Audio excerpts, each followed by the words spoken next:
Welcome back to the Forge podcast. I am Nicole Theis, your host, and this is being sponsored by Delaware Family Policy Council, and we're excited today to introduce to everyone the newest member of Delaware Family Policy Council's team.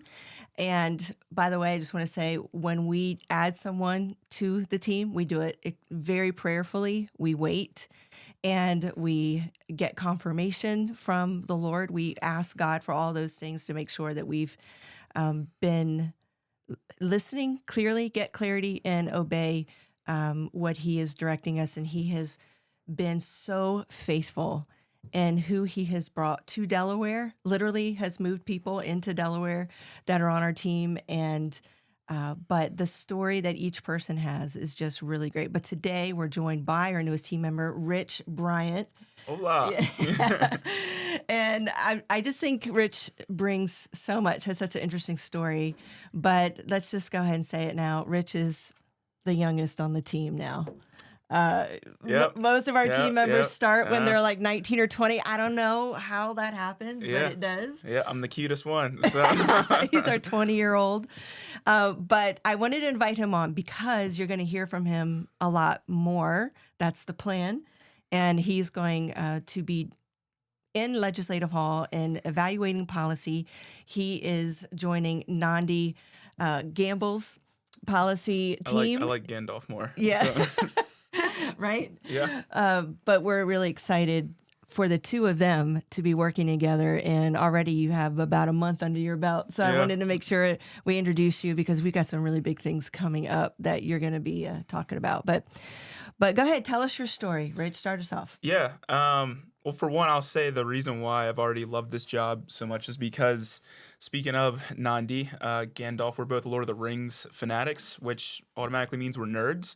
And I like to speak. So that's kind of like, on the policy side, I get to be nerdy. And on the communications side, I get to speak about it. So, and, that's about just the best mix for me. But my story. So I would say that I wrote this to you when you were asking me about this job, about why I want to be in here. And I think it's because what I can give, the gain rather, matches my bane. So speaking of Lord of the Rings, you'll hear about Isildur's bane, right? That's the ring. That's because that is like his ultimate demise. And my bane, if you would have probably been growing up with an unstructured family, father not really around. My mom just had so much on her plate and just couldn't really give all the attention to us. And if I can become someone's gain, if I can fight on the policy side of that and join this mission, then if your life is a story, if it's a book, then I think that's a complete book. That is a cool plot. And I don't say that, in a self, fulfilling way. Like I just want to write my own book, but I understand that God has special things for everybody. And every book is different, just as every person is different. I'm an avid reader. So with that being said, build a good plot worth reading, build a life that it would edify the body of Christ if they had to write an autobiography about you, or if you were to write a memoir, it would genuinely benefit the body of Christ. It wouldn't be a waste of their time to sit down and read it for a couple hours. And I believe that DFPC is a great, part of my life to do that. So very intentional. Yeah, I absolutely. like how intentional you are in going at this to build out your story and intentional about who's in your story. Yeah, right? Yeah, absolutely. So we didn't just meet each other out of the blue. I was invited to come and speak to your class when you were in high school. And I don't even know if that was for something, career communications, I forget. Government, something. But I think you were, 16 when we first met? 15 or 16. And what I remember the most is that, I'm best friends with Chris, right? And I just remember him being there. He was like, dude, you got to come here. You got to come here. Just be with me. Because it was like, it's career day. And so I was with them. And that's how I remember meeting you. And I remember just kind of being there, with Chris as a, if you would, as like a plus one for a career day. But it immediately caught my attention because, I realized that this organization was nonpartisan. And as someone who is conservative, that's, I'm not saying that I'm just like relinquishing my conservatism, but what I am saying is that whichever side impacts the family for the better, that's the side I want to be on. And what I've realized is that the smallest form of government, the family, is the most impactful form of government. And if you want to make a real impact, you impact the home. So I remember it just caught my attention immediately. At that age. Yes, yeah, that Yeah. is. So it's why, like, it was like Chris and I. We've always talked about DFPC. We've always, like, wondered what's been going on. Every now and again, I just stopped by, and said hi, and then we kind of just like would kind of retouch a little bit. But yeah, at that age, for sure, it's Yeah. because it's purposeful. It's purposeful. It's not just getting a vote, but it's building a Equipping. culture. It's Yes. building a culture, and That's good. and votes can only go so far, but a culture transcends, and that's what I like. And I can just say, even just being here, for 3 weeks to a month, the culture is already, it's infectious in a good way, and it's contagious as well. So it's a culture that is attractive, but it's also a culture that I want to spread as well. And I'll say this: if we could have half the culture we have in the group of just DFPC inside of Legislative Hall, great things would happen in this state, and that's something worth being a part of. That is really wonderful. So let me just say, I want to talk a little bit about your story. I think it's interesting that you experienced a lot of that family fragmentation that so many do experience, and how hard that can be, and watching how hard your mom worked. Mm-hmm. And you have a brother, right? Yeah. But just experiencing the challenges of that enough that you want to be a part of the solution, and you Yeah. want to be a part of seeing it strengthen. Did I get that right? 100%. I mean, me and my brother, we talk about this all the time, because what's funny is, his girlfriend and my fiance, I don't want to say they had an opposite life per se. Like they had their struggles, especially, none of us grew up rich, none of us grew up well off per se, but I think they had, family structure intact. Mm-hmm. And when we were all together one day talking, and they actually both asked us, like, why do you guys talk about your past together so much? Because me and my brother, we just reminisce all the time together. And when we talk, well over half is just talking about like funny memories. But we both agreed that when you look at a lot of these check boxes, or these filters for statistics, that, like, you'll see if someone grew up without X, they're Y more likely to go to 32 times more likely to go to prison, or this. When we read these things, me and my brother like fit into that all the time.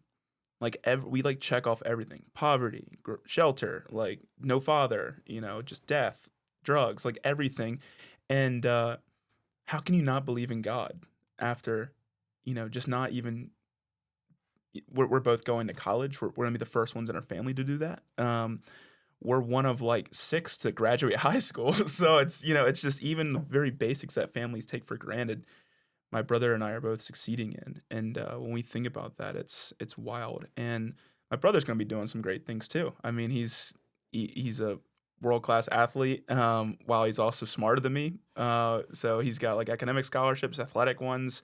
So it's just, yeah, we're blown away all the time. Not our own doings, because honestly, we don't know how we're here. It just happened. And that's because I believe, that's evidence of a divine hand. I may not be able to trace God's hand, but when you read His Word, I know His heart, and I know that's there. He's there. His heart is there with me. So That's powerful. Yeah. What a testimony that's unfolding. Yeah. Yeah. Absolutely. Absolutely. And my mom, even in these last 3 weeks, I think the person, aside from my future wife and God, I think about my mom the most in Legislative Hall. Because when I think there's so many women that are like her, throughout this state, throughout really this whole country, throughout the world for that matter. And if I can influence policy to make her life easier, to gear her life towards God before the government, then that's worth fighting for. And so I think of Aaron, I think of Aaron first and foremost. I don't think about legislators. I think about them second after I think about my mom. And I hope, people can go in there thinking like that as well. Yeah. So let's talk about influencing policy. Yeah. Okay. You've stepped into this mission field of government and you've been learning the lay of the land, and that takes a while. Yeah. And you have been getting a real understanding and a close-up view on analyzing policy. And what is it about the way policy is written and that's dangerous or it doesn't lead to human flourishing as much as maybe the people who are writing it think it does. And I think you said it really is about the end in mind. And Yeah. if you see government as John Quatella says of our Church Ambassador Network, as the agent of transformation versus the church as the agent of transformation, then you're going to get government solutions to everything versus, what you need to be doing different as an individual. That you're not a victim. I think what we hear a lot is in our policies that are introduced is everyone is a victim, and it really just comes down to who is more of a victim versus how do we give you everything you need to not need the government. That's something you're not going to hear, right? Yeah, absolutely. So now that you've had this time in there, and the goal is to influence policy, and that's really what everyone's goal should be, right? Absolutely. Because it affects all of us. Yeah. I know you've got some thoughts about this. Yeah. So what I'll say this is that I've never seen more than now how important it is to have just read in your childhood, to be a reader, to understand how, because when you read this bill, I wouldn't say it's easy to read per se. It's I wouldn't say it's easy to read in the sense, it's you read, I don't know, Junie B. Jones and it's like just 101 the same. It's not difficult. However, I will say though, is that you need like a basic understanding of how to read. And a lot of these things that are snuck in to policy is just taking advantage of people that don't really read much. So if I can give any advice, read. Don't play video games, read. Don't doom scroll, read. And I think right there, that covers maybe a quarter of the difficulties that the common citizen has with policy. They just need to be a reader. They see this big bill and they get discouraged to start reading it because they're like, this is going to take forever. But to answer your question more so on the influencing policy and the kind of what I've learned, I would say that what I've really seen is that man cannot permeate God, but God will always permeate man. And this is what I mean, is that the church is meant to build the culture and then transform the government. The government's not meant to transform the church. Because the government is, I'd say they have sacraments and ordinances of their own, right? We've talked about this, and they really do believe they're trying to do good. I don't think that a lot of these legislators are in here saying, oh, I know I'm going to catch people in this and I'm going to use them as my puppets. I don't think, at least on the state level, I don't think that. However, I think that they're deceived in ideology. I think the ideology, in the same way that the word of God is above, our or even our own will, and it dictates our will. I think they have a word themselves. It's their ideology. So it could be the word of Marx. It could be just the word of Mao. Like you don't know. It could, for whoever it may be for these people.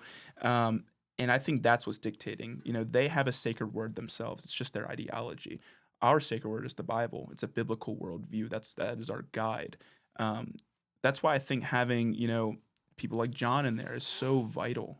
Because it's cool. You could show up with evidence that demands a verdict by McDowell, and you could talk about it all you want. But if you don't have people boots on the ground praying for individuals, which leads to actual transformation, they'll never see the biblical worldview because they'll not even pay the Bible any attention.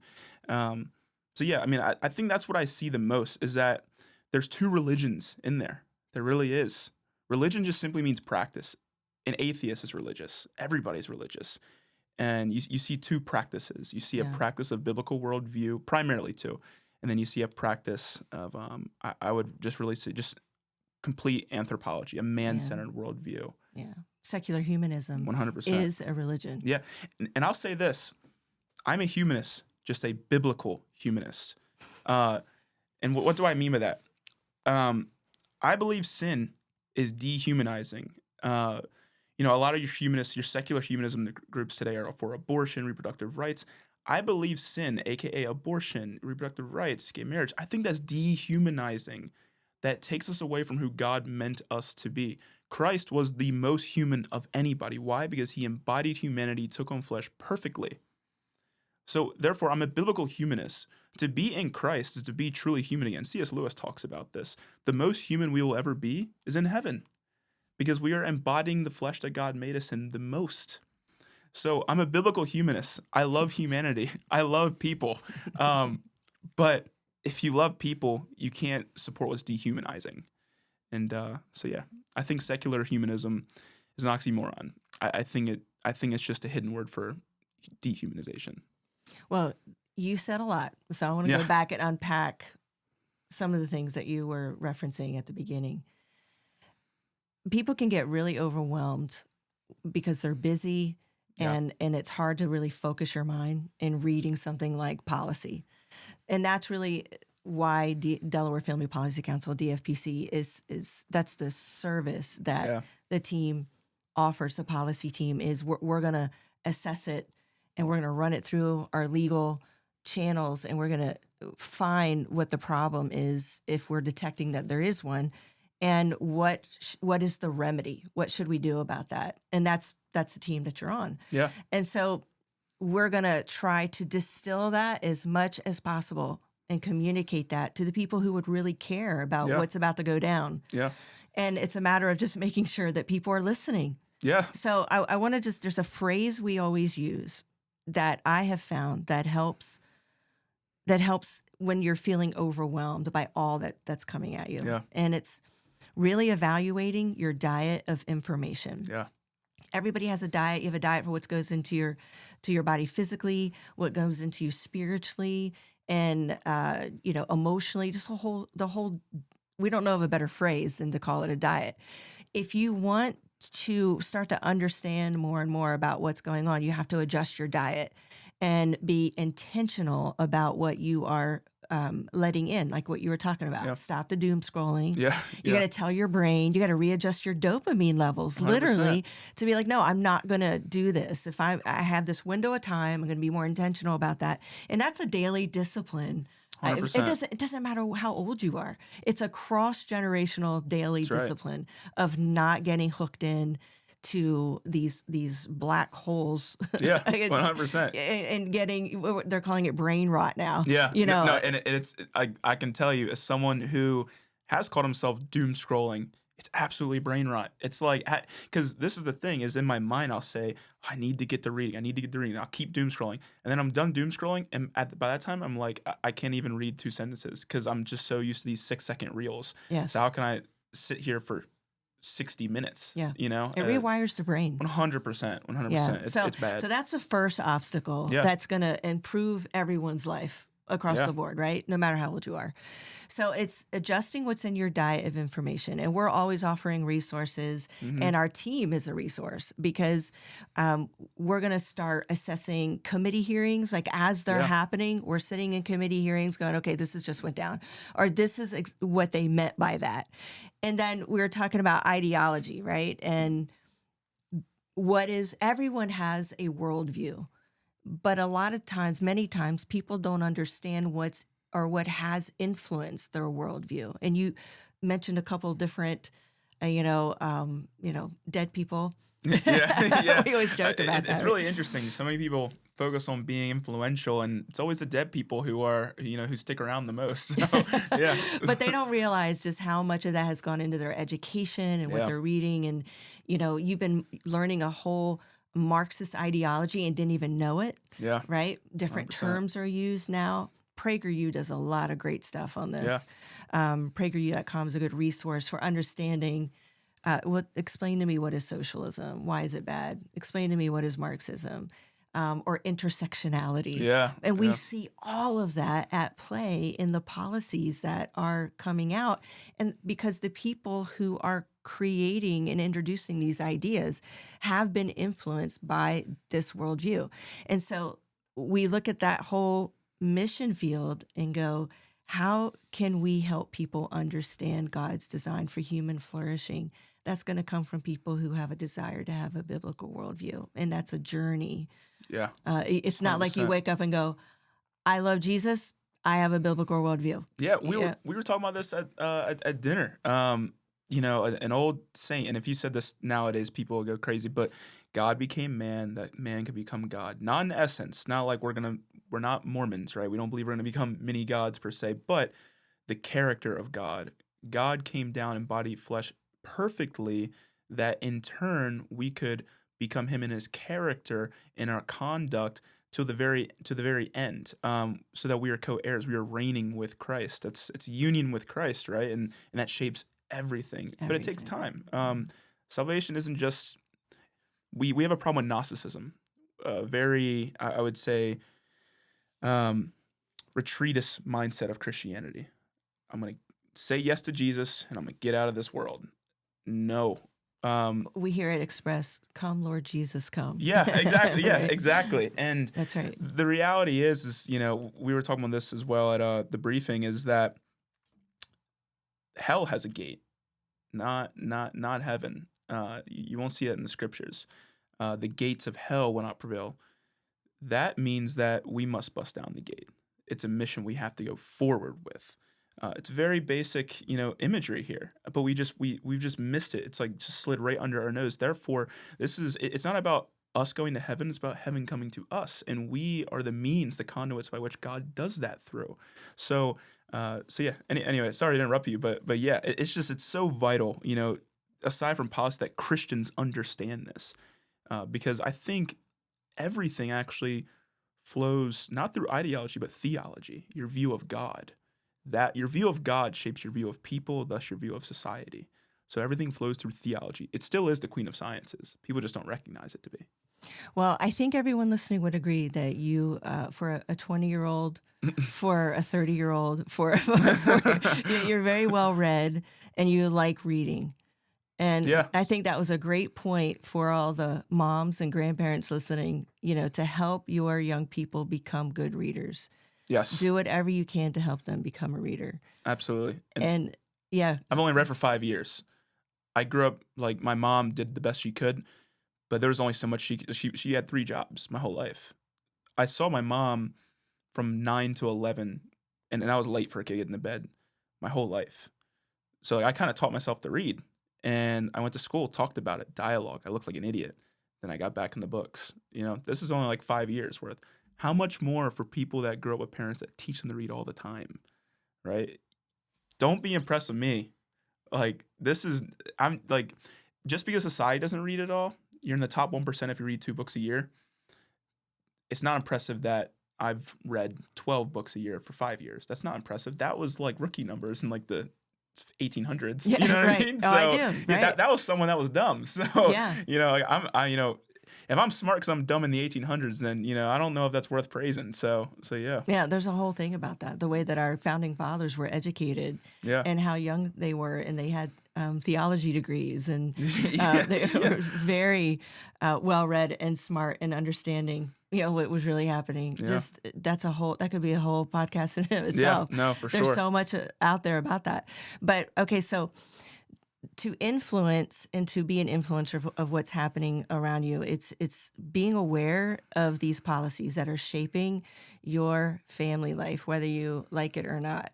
That's what's happening. And so you need to be involved in the process, and you need to understand who are the people who are running for office and who are in this arena, and be a part of even choosing who those people are. Yeah. We're coming into election season, but choosing who to vote for shouldn't be happening the day that you're supposed to vote. It's an entire process of where do these people stand?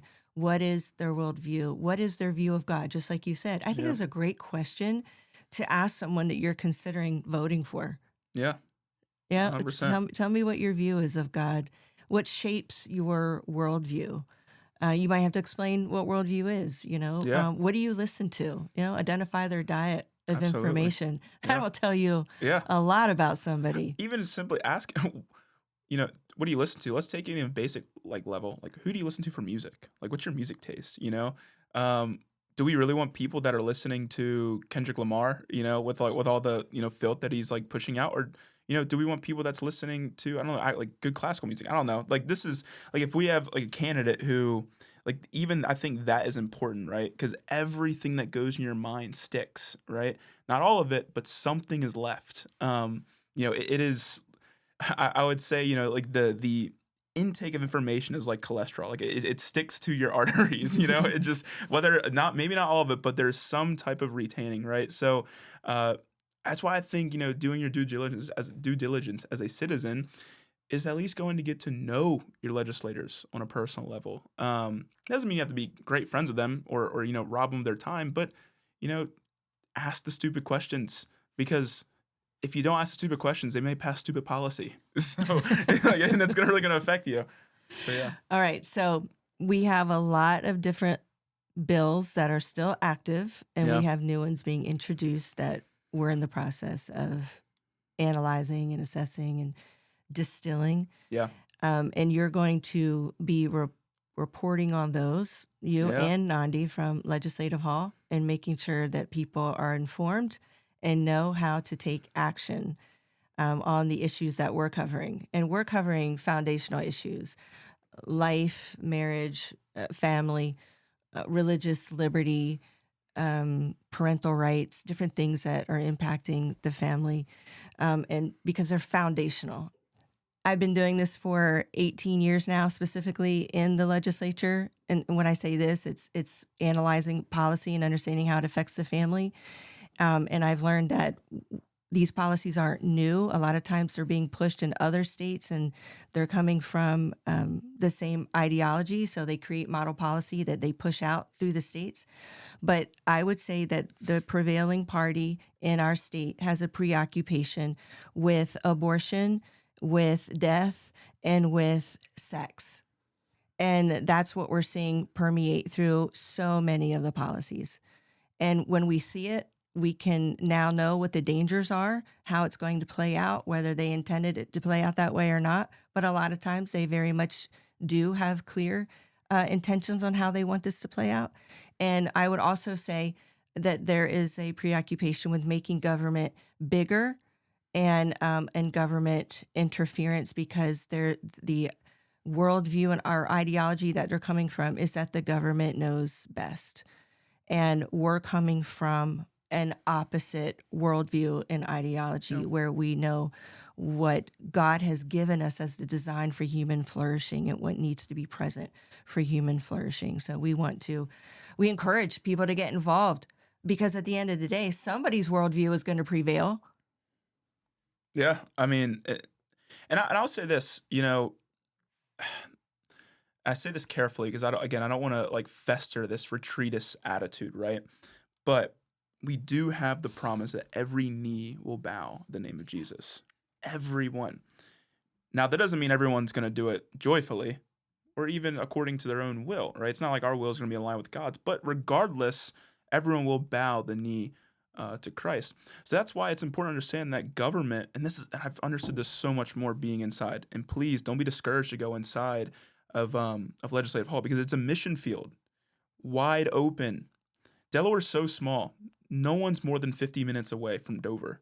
Make it a mission just once a month just to drive 50 minutes. People drive 50 minutes to take their kids to basketball. Like, why not drive 50 minutes to be a missionary, right? Just be present and pray. Yeah, just to be present and pray. I mean, John told me the other day, like, he's hardly ever had someone just deny him, the opportunity to pray for them, And you don't have to be a good prayer warrior per se. I don't know what that even means. Just pray. Yeah. Or even just if you were to go there and say, I'm praying for you, and then just go sit in a session, that's much more worth your time than, driving 50 minutes to buy something for $10 on Facebook Marketplace. Like, there's so many things that we're willing to do, I'm guilty, that we're willing to do, that if we just broke it down on that level, if we're just willing to do the same measure we're willing to go for, X, Y, and Z, but just for Legislative Hall to pray for someone, or at least show your face to kind of just wave here and be like, hey, I live in Delaware, like I matter as a person. whether they take it serious or not, but because you are acting as the watchman that God has sent you out to be, like that's worth it. You know what I mean? And so yeah, that's about what I have to say on that. Yeah. We invite people to be a part of the process. We have monthly briefings Yeah. throughout the state and all 3 of our little counties, but we have a yearly schedule. They're already out. And any information that you want on how to get more involved and get Delaware Family Policy Council in your diet of information, Yeah. you can just drop an email to the team at info@delawarefamilies.org. But go to the website, delawarefamilies.org, and sign up for the legislative updates. Now, that is some good information. Yes. And if you have any questions, just put it right there in email, or follow them, the entire team on social media, Instagram, Facebook, primarily. But get involved. Yeah, there are so many things that you can do, but I think it's the mindset that we have to adjust first and making this a priority. Why should it be a priority? A lot of times, and I think it's important just to end with this because people will say, I don't do politics. Or you'll hear leaders and spiritual leaders go, oh, no, that's political. And we say that framework is a lie. Yeah. And we need to have a completely biblical framework in the way that we look at government. Talking about issues of the day and moral issues of the day, we have a responsibility and a mandate to do that. That is not political, therefore I should not speak to this, or that might be controversial, so therefore I won't speak to it. We say, learn how to speak to it. Equip yourselves. We often say on our team and to our supporters, but if you are equipped, you are strategically placed. And if you are both of those things, then you will take territory. Yeah. That's how we influence people. All ideas start with a person. They start with somebody who gets a thought or, That's right. somebody influenced them. But if you think about how many people influenced you in your life and it resulted in you making a certain decision that brought other things into your life, we're saying, get equipped and adjust your diet of information. That's a question I have for you. What would, like in your time, what was like the first? I know William Wilberforce was someone that you read about and just blew your mind. But for you, early on, 17 years ago, who were the people that I guess you surround yourself with that just blew your mind and that led you to do a lot of what you do? What was your diet of information like 17 years ago? Like, what was the start? Because I think a lot of people, their struggle is they see so many books come out, they see so many books that we have available, but they get in this almost like legalistic mindset, like, oh man, like I need to read this book first. No, I need to read this book. It's almost like they set like a list first, but then it's like they'll see that list is like 25 books and they're like, this is going to take 2 years. So what was it like for you just getting started? Because I mean, if you've been able to, manifest this whole thing into what it is now, I mean, I think it's valuable for people to know like how you started, with your diet of information. Even for me, it's valuable probably for me to hear as well. Well, that could be a whole another podcast, but I think that coming into it, I was very overwhelmed. Yeah. I was responding to what I felt was a calling. I had 2 young children. I saw the attacks on family. I knew what I experienced in my own family life. And we've talked about this before, but learn to be what you needed. Yeah, absolutely. And so I was definitely focused on learning that. Yeah. But great question. And I would hear people speak and I would think to myself, how in the world do they have that much knowledge in their head and they can just rattle it off like that? Yeah. There's just no way. So I started out feeling very overwhelmed, not understanding the process. How does a bill become a law?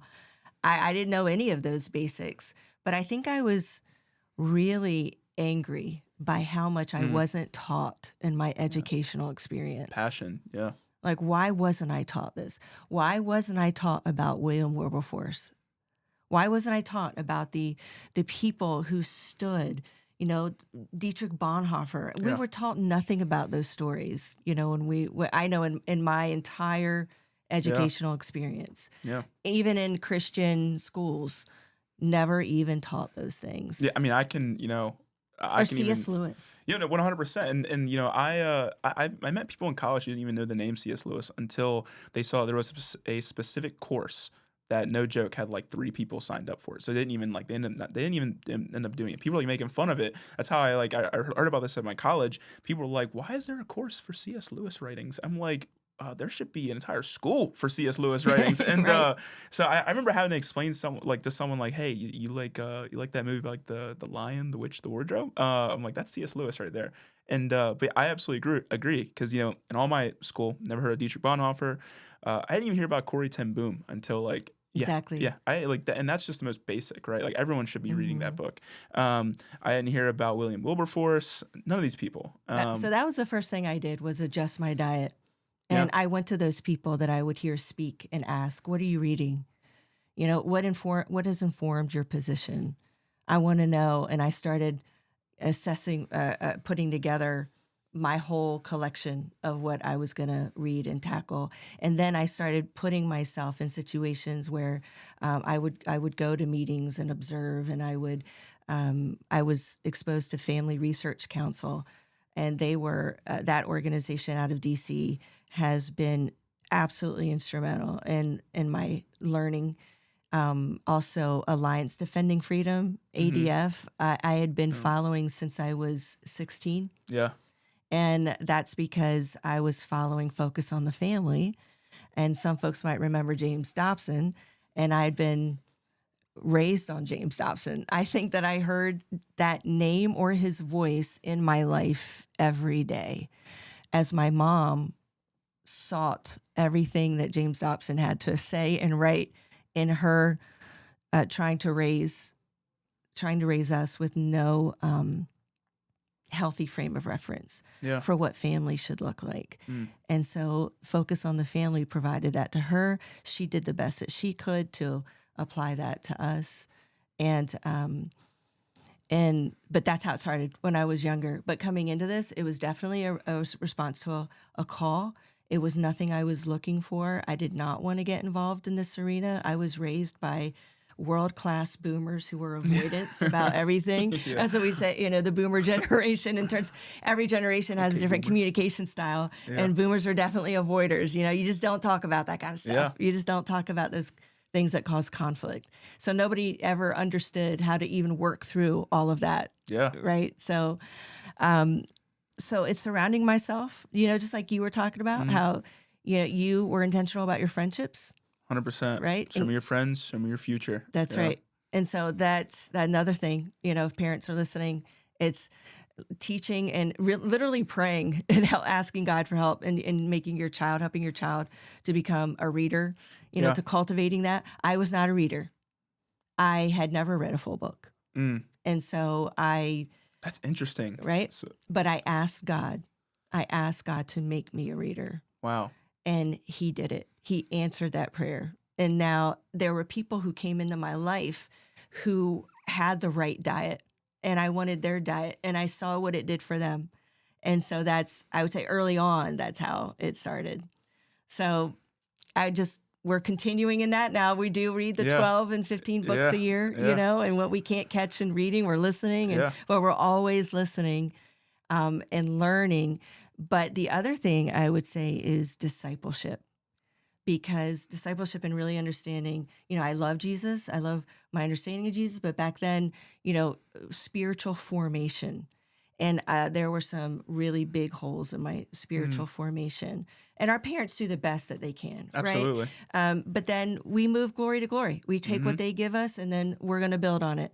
So I had people who came into my life who discipled me in my worldview, and I praise God for them. At the very beginning, I had that. Yeah. And that made all the difference. 100%. Yeah. Yeah. So I think all of us, first and foremost, while we're saying everybody should be reading policy, I think everybody should be discipling somebody else. Yeah. I 100. I mean, I think just having the right people, that kind of falls under this, whether it's discipling or your friends, it kind of falls under the umbrella of people. And something that my friend from college mentioned to me is, you see all these like crazy movements that have happened, for better or for worse. A lot of the times it's centralized in like one location with all the people who are friends.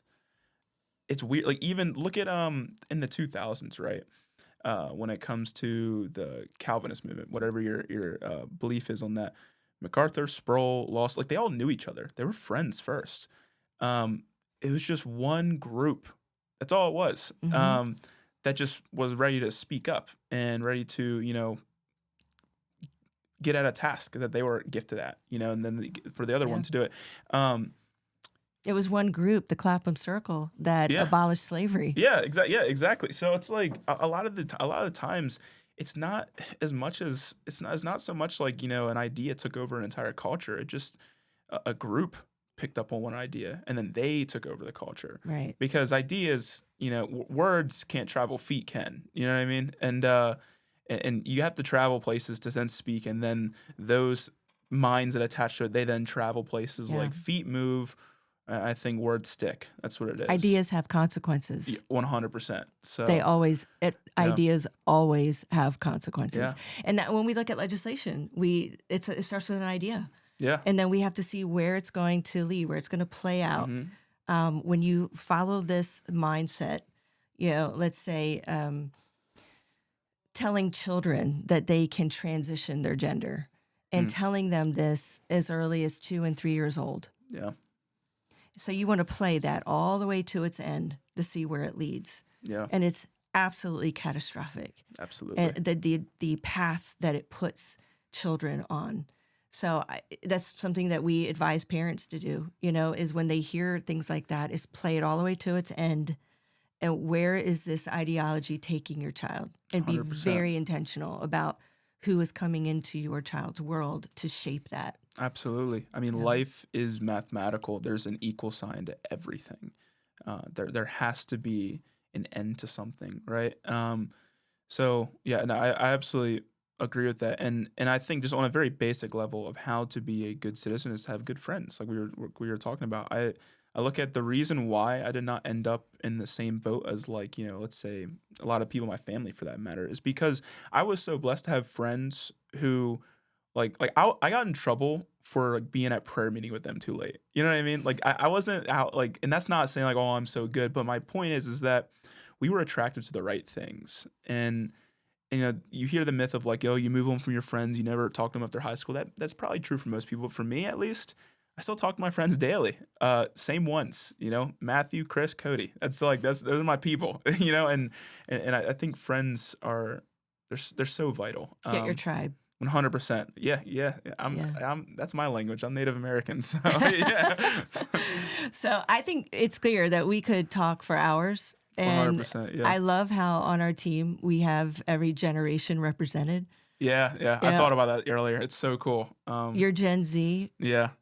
I'm Gen X. Yeah, I know, and maybe when I have a kid, Lord willing, one day, and they'll represent Gen Alpha. So I mean, who knows? Hey, we're already working on the alphas. Yeah, We got exactly. a plan. Yeah, But I know we could talk so much more, and we're going to be doing a lot more of that as we bring information that's going on, that's going to shape the lives of the people that is shaping the lives of people in Delaware.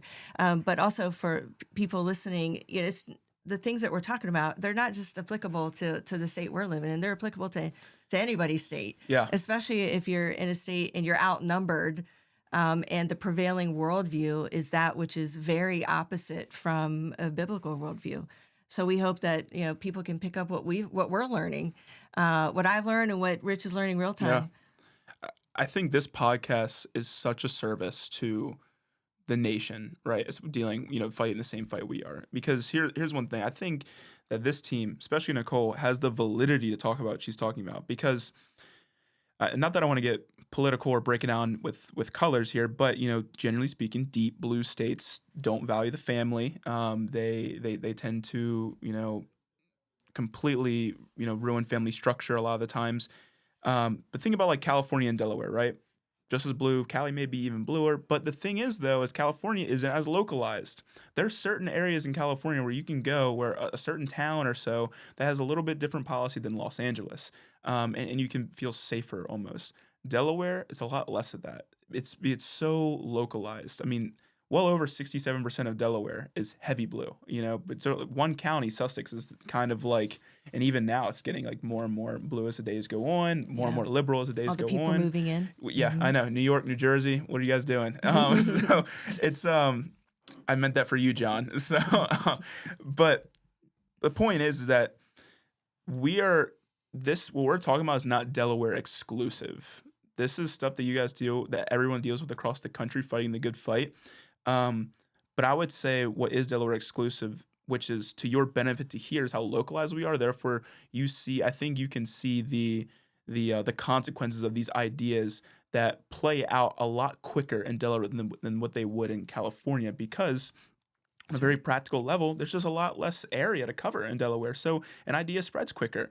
Cultures are felt more because, people and legislators have known each other since Little League. You know what I mean? So that just doesn't happen in many other states. So not only can you know how to fight the good fight in your state when it comes to this, but you're getting a really, really good examples, because we've had to fight I would say, not in a more radical way, but I think our way is a lot more emphasized because, again, it's local. So we know people nearly on a personal level that we see in legislative hall all the time.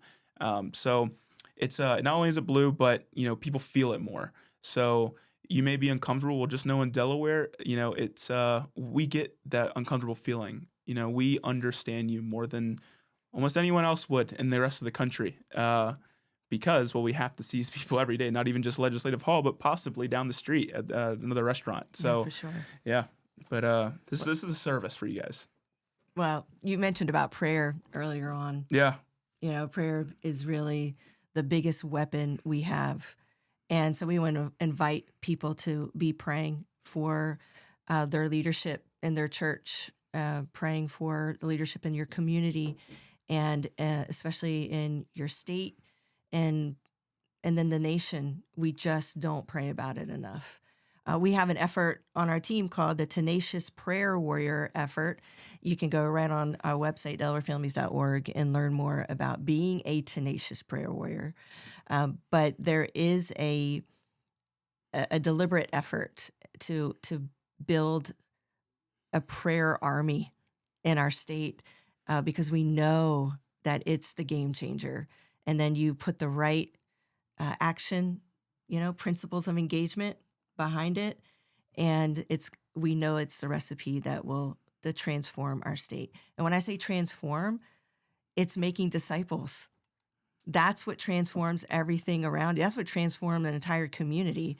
It all goes back to the gospel and making disciples. That is the glue. That is the ultimate goal of what we're talking about here. And God just has us doing it in the arena and in the mission field of government. We want the entire state of Delaware to see the government, as every Christian in Delaware, to see our government as a mission field and talk about it that way. 100%. And the scriptures and the gospel, that needs to be your armor, right? I've seen, John and I have talked about this before, but a lot of people, they dog on churches that have become like the state, right? That compromise. And then we tend to dog on a lot of churches that won't get involved with the state. And I think it's because they've seen churches that have gone to the state and they come back with their armor. They come back clad in the state's armor, preaching social justice as opposed to biblical justice, and they get scared. But I do believe, such as TBW, Tenacious Prayer Warriors, when you have a band of brothers together, 2 people from 100 churches, right? That's 200 people praying for your legislators. When you have that much of an infantry going forward, then you can be confident that you're not going to come back clad in the state's armor, but you're going to be clad in God's armor still. So. Well, that's a great place to end, because you and I could go. We could go a lot longer. I know. That's a great place to end it. There's more to come, but I'm excited how God brought us together. Absolutely. It's it's wild. It is absolutely wild, and I'm still trying to process it daily. I'm still trying to process it all the time. Glory be to God. Yep. He is so faithful. Absolutely. All right, more to come. Yeah, absolutely. See y'all soon.